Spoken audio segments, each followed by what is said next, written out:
Karena sepanjang manusia bukan nabi, bukan rasul, pasti punya apa? Salah. Nggak ada yang sempurna.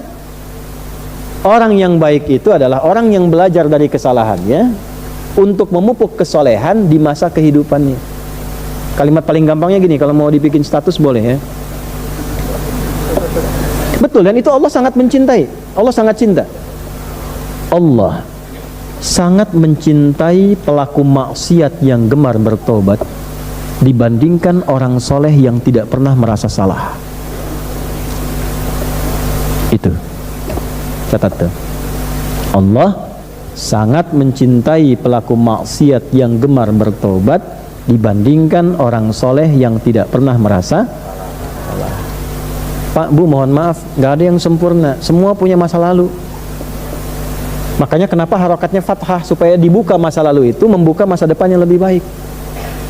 Nah, kadang-kadang untuk menyadarkan kita dikasih musibah supaya kita sadar yang nggak baik itu perbaiki.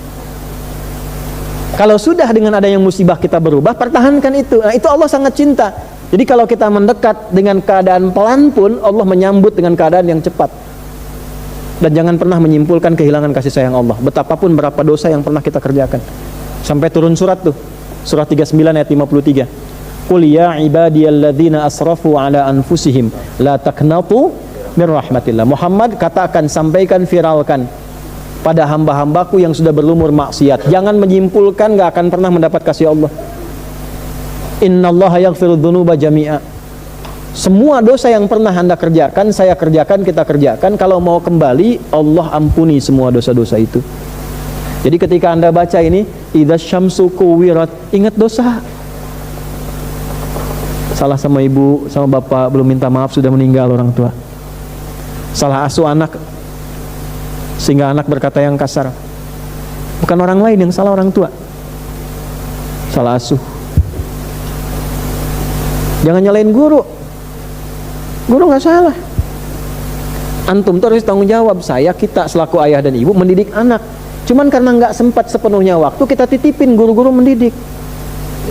Kita nitipin tuh supaya dididik, karena kita nggak sempat. Tanggung jawabnya kan bukan guru, harusnya kita. Jadi kalau ada anak salah, jangan salahkan anak dulu. Kita dulu. Lihat dulu tuh. Jadi begitu baca idza syamsu kuwirat, ingat dosa. Istighfar. Sebelum datang musibah. Atau yang kedua, musibah kecilnya. Ya, musibah kecil dari ajal itu tiba kematian. Musibah besarnya kiamat. Kalau sudah kiamat gak bisa diralat. Mumpung masih hidup, ralat itu.